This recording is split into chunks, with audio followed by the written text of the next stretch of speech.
I said, guards, he cannot stay in this cell. If y'all don't get this dude out this cell right now, I guarantee y'all in the morning, y'all gonna have a cold body. Ah, shit. Here we go again.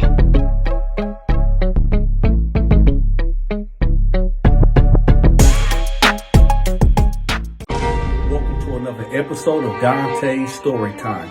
Make sure y'all hit the like button, leave a comment, and share this video. Let's get to it. As promised, y'all, we got the 300 comments. We got the 300 likes. We got over 1,000 shares. Thank y'all. Thank y'all. Now, so y'all see how this works? Y'all get y'all part 2. This is the prison story about inmate Lil Kim. If you have not watched part 1 of this video, I'm going to have that link pinned at the top of the comment section. Make sure y'all click that link and watch that video, because that is the prelude to this story right here. Also, same thing, y'all. Same thing. Okay? I need for y'all to at least get me 300 likes. At least get me 300 comments. Just let me know where y'all from in the comment section. It's plain and simple. Okay? Now, to pick up where we left off at, inmate Lil Kim ended up coming to prison. Now, he only got 1 year. 1 year in prison. But that 1 year beard turned into 20 years. You're like, whoa, hold up, Dante. 20 years? So you mean to tell me inmate Lil Kim only got 1 year in prison, but that 1 year turned into 20 years? You heard me. 20 years. I'm about to give y'all the origin of how that 1 year turned into 20 years. So when inmate Lil Kim got in there, right? Of course, he's a homosexual. Of course, there's going to be guys that want to get at him, right? There's going to be guys that get down like that and going to want to make him their prison wife. There's going to be guys in there that's going to want to put hands on them because they fear what they don't understand, or they just don't like people that, you know, rock and roll that way.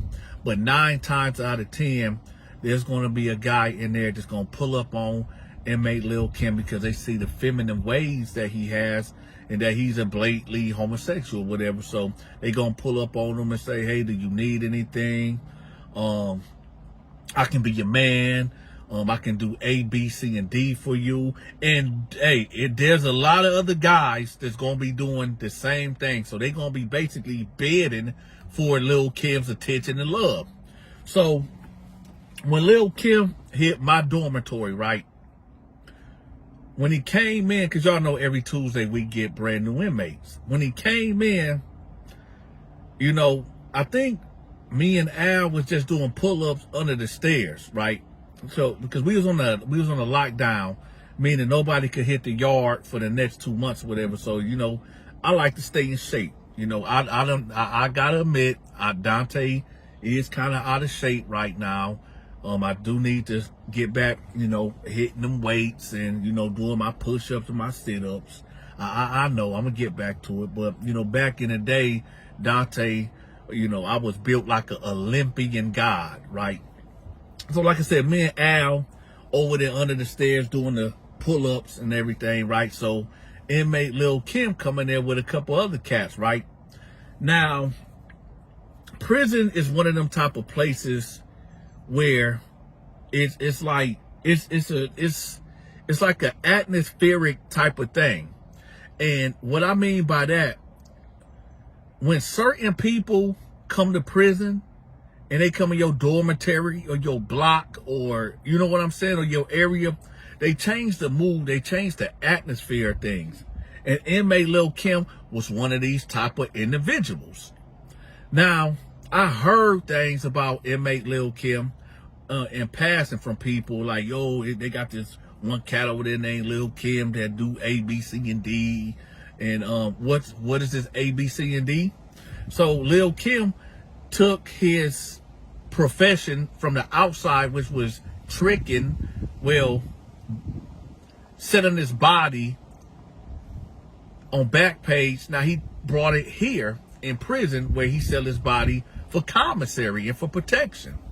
So the word, or I already heard about him. I think he was in C dorm at this time before he came to R dorm, which was F dorm, right? So we already heard about him. So I noticed, I see guys now in our dormitory, we had probably about 200 men, two to a cell. So we had 100 cells, 200 men, right? And I noticed like some dudes with inmate Lil Kim, because when you first come in as a new inmate, oh, something just got in my eye, y'all. Hold up.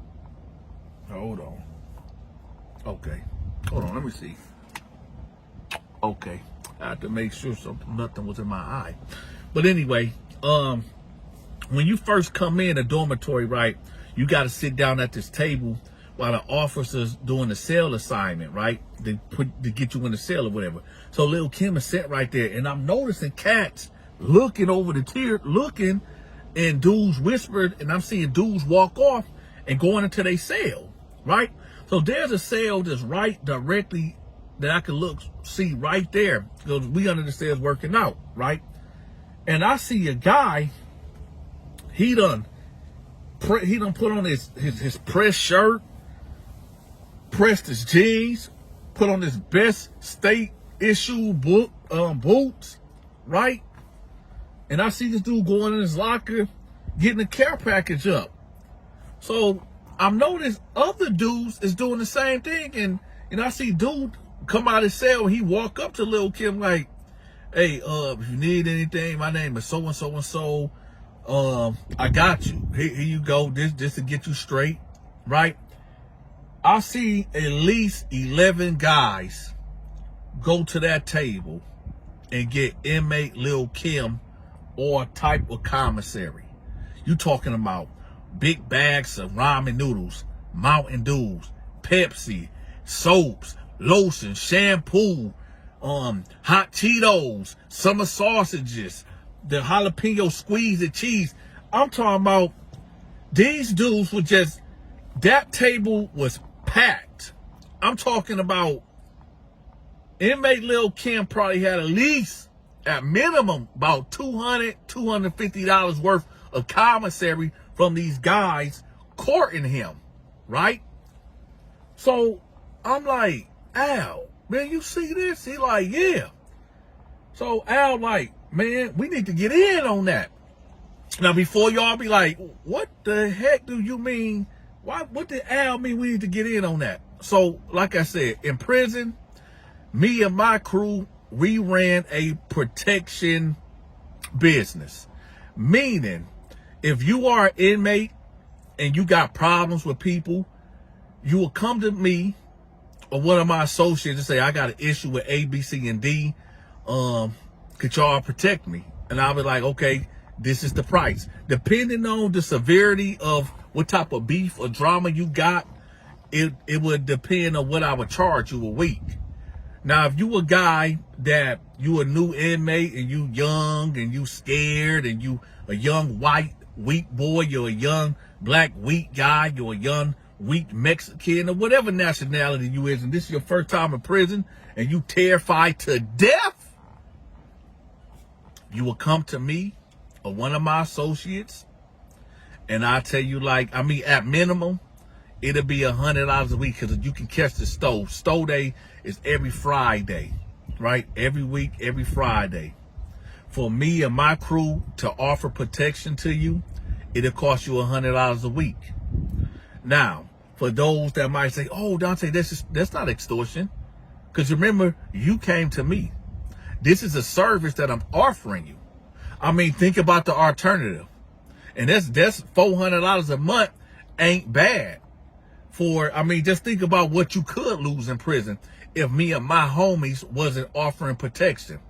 You could lose your teeth. You can lose your sanity. You can lose your manhood. You can get punked out, beat down, stumped down, extorted. You can just have a very rough time in prison if me and my homies didn't offer this service of protection, right? So for those that's out there thinking, oh, Dante, you was running extortion. No, I wasn't. This was business. But I tell you what, you better have that money. That money better be in by Thursday. I even give you to Friday morning. But that bread better be in them Cash App accounts Thursday. All right? Or that's your... But anyway, so Al like, hey, man, we need to get up on that. And I'm like, no, Al, that ain't for us. He's like, what you mean? I said, well, what's going on? I mean, I see it's very lucrative, but how we gonna protect him? These dudes is basically trying to court him, and he finna have a man up in here. And you already, I don't know if you know about him. So he was like, no, who is that? And I explained to him like I explained to y'all, like, you know, that's the guy that be, you know, selling himself to other inmates. You know what I'm saying? So that's why they trying to court somebody trying to be his man. Right? So then Al was like, okay, I get it. And then he was like, wait a minute. Couldn't you just pimp him? Couldn't you be a pimp? I said, I could, but nah, that I don't. See, my thing is this, y'all. I could have been a pimp in prison. I could have. I had the game, and I knew how to do it. But I ran a real tight, cold program. Because I don't think y'all really understand the extent of my protection scheme, my protection business that I ran in prison.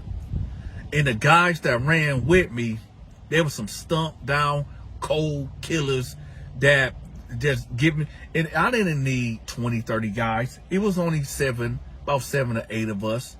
But that's all I needed, right? I'd rather have 7 or 8 guys than 30 guys. Because them 7 or 8 guys, I do this, they moving immediately. And ain't no talking, ain't no second guessing. We getting them knives and we getting busy. And everybody knew that, right? But we were so thorough and so feared on that compound, you know, we didn't associate with homosexuals because I felt personally like the weakest link, right, in your crew, the weakest link can bring down your whole crew. So when I say that, I mean, I didn't have nothing against homosexuals, but I just felt like I don't want to offer protection to homosexuals because it just brings a whole lot of unnecessary drama. I done seen it happen before where a guy, 2 guys fighting for this homosexual, and then this other crew that was there before my crew was there, the homosexual went under the protection scheme of this crew, and now it's this crew that got to deal with these 2. It was just real messy, and it was just real crazy. So I just always had this unsaid rule that, you know, we just don't do business with homosexuals. Now, that's not for me to say that I didn't talk to them. You know, anybody can have a conversation. But one of my main rules was this. With my crew, if you are doing any type of business with a homosexual, somebody has to be there in that conversation to verify what y'all was talking about. So that way no rumors can start. That way nobody can say, oh, this person said this and that person said this or did this or whatever. And that's why I say always bring a witness with you so they can verify what was said and what was done, right? But anyway, so at this time, y'all, let's get back to the story. So at this time, I didn't have no cellmate. I didn't have a cellmate at all, right? So about 5 minutes ago by, an inmate, Lil Kim, get his cell assignment. My cell is on the 2nd tier, right here in the middle, towards the middle. So we done working out. So I'm watching him go up the stairs, right? And I'm like, there's only 2 open cells on the 2nd tier, my cell and his other dude's cell. He walks past the other guy's cell, right? And I said, oh, hell no. So I instantly run up them stairs. And he's in his cell. I said, hey, I think you got the wrong cell, homeboy. And he turns around. He was like, homeboy, you mean homegirl? I said, hey, listen, yeah, you got the wrong cell. He like, no, I don't. This is blah, blah, blah cell, right? I said, yeah. He said, no, this is where they told me to go. So I said, hey, you can't be in the cell, homeboy. He like, I ain't gonna say it again. I'm home girl. Don't call me up. I said, all right, you got it. I said, but you gotta go because you can't be in the cell. So he was like, okay, all right, whatever. So he leaves out. And he go right there to the guard, right? And I'm standing on the tier looking over. And I see inmate Lil Kim go over there to the guard. Now, at this time, y'all, you cannot walk around with your shirt off at all, right? You can get a ticket for that. And I just got done working out, so my shirt is off. So the guard is like, he looking up at me as inmate Lil Kim is talking to him. And so he like, the guard like, yo, Dante, is it an issue? Is it a problem? I said, no, ain't no problem, but he can't come in here. He was like, what? I said, no, he can't come up in this cell. Now, it's quiet. It's quiet. You can hear a mouse pissing on cotton, how quiet it is. He like, you said he can't come in there. I said, no, he can't come in there. He said, number one, go put on a shirt before I write you up. And number two, are you trying to refuse another inmate a cell assignment? I said, no, I'm not trying to interfere in what y'all business is, but he can't come in here, man. There's other cells he can go into, right? So he said, get your shirt on, Dante, and pack your stuff up. So I'm like, for what? He was like, because you're not finna obstruct what our day-to-day business in this pod. You're not about to do that. I assigned that cell to him. That's where he going in. So I'm like, all right, man, whatever. So I go back in my cell and I put my shirt on. You know, now at this time, y'all, my back is turned towards the door. But you know, when you can feel somebody's eyes on you. You can feel somebody's presence. You know, it's him. It's inmate Lil Kim standing at the cell watching me put my shirt on. So I turn around, I'm like, can I help you? He like, no, but you heard what he said, I gotta be in here, right? So I'm like, all right, man, listen, you got the top rack, I got the bottom rack. I said, dog, there's other cells that you can go to, man. Can you just go to another cell, man? He like, what, you got a problem with gay people or something? I said, no, it ain't that. It's I just don't feel comfortable with you being in this cell, man. And he was like, well, I already asked him, and I just tell you already, he said that they gonna move me tomorrow anyway. So you ain't gotta worry about it, but I gotta be in here for one night anyway. So I said, all right, man, all right, whatever. So nothing happened for the next 2 or 3 hours. I left the cell. He was in there doing whatever the hell he was doing, right? So then I started seeing cats pull up to the cell. And I instantly get up and go like, y'all watch out. Because let me tell y'all something. It's total disrespect for somebody to come into your cell and you didn't invite them. This is my home. Inmate Lil Kim is going to be gone tomorrow. So I'm saying dudes coming by the cell, they ain't coming in the cell, but they loitering around talking to the inmate Lil Kim. So I get over there, I'm like, man, y'all watch out. I say, hey, you going to have to step out and talk to them or whatever. So he's like, all right, no problem. So there wasn't no issue there. So I see dudes, it's like 4 dudes around inmate Lil Kim just with Google eyes just talking to him, right? So now they downstairs. So now let's fast forward to lockdown. So he telling them, bye, y'all, I see y'all tomorrow and all this and that. So we get in the cell together, right? And I'm like, you know what? I know this night gonna be a long night because I know this dude is gonna be This dude gonna be something else. So I said, I'm just gonna go to sleep. So he's upstairs. Well, I mean, he's up on the top rack. And he just moving around. And I'm trying to go to sleep because I'm just trying to get through this night, man. And he just moving around. I'm like, hey, yo, what is you up there doing? He like, what you mean? I said, you moving around and stuff. Chill out, man. I'm trying to go to sleep. He like, okay, my bad. So he started doing it again. I said, hey, man, what are you doing? He said, I'm not doing nothing. What do you want? I'm not doing nothing. I said, hey, could you just chill out, man? Whatever you do. You know what, y'all? It was me. Maybe I was just irritated with him being in the cell, and every movement he made maybe just irritated me to the max, right? So I'm like, hey, man, what did you do to get in here? Like, what did you do? And he was like, you really want to know? I said, yeah. Like, what did you do?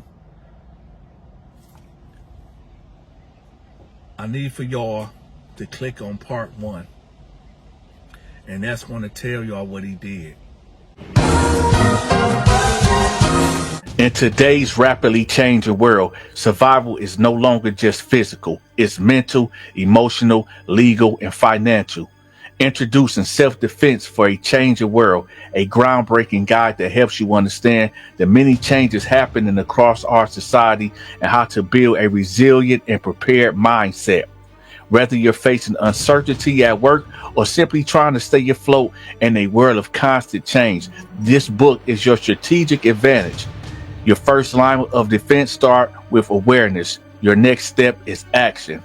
Get your copy right here on Amazon or order it directly from this website. It's time to stop reacting and start preparing. The future belongs to self-aware. Stay strong. Dr. Harry Parker, author of Self-Defense for a Changing World. To get your copy of this awesome book, the link will be pinned at the top of the comment section. Give me a call at 1-313-452-8981 if you want me to promote your online business or products or social media channels. Also, if you are watching this video and you didn't get my notification, unsubscribe to the channel, subscribe back to the channel, and hit the all notification button. I drop a new video Monday through Friday at 10 a.m. Eastern Standard Time. Hey, are you a member of the Dante Show Network? If not, I'm going to have the link pinned at the top of the comment section. Also, when you become a member of the Dante Show Network, I got exclusive videos teaching you on how to become a big, successful YouTuber such as myself. Again, the link to the memberships will be pinned at the top of the comment section. By the way, if you want to send a gift to support the Dante Show Network, send me a text message or give me a call at 1-313-452-8981.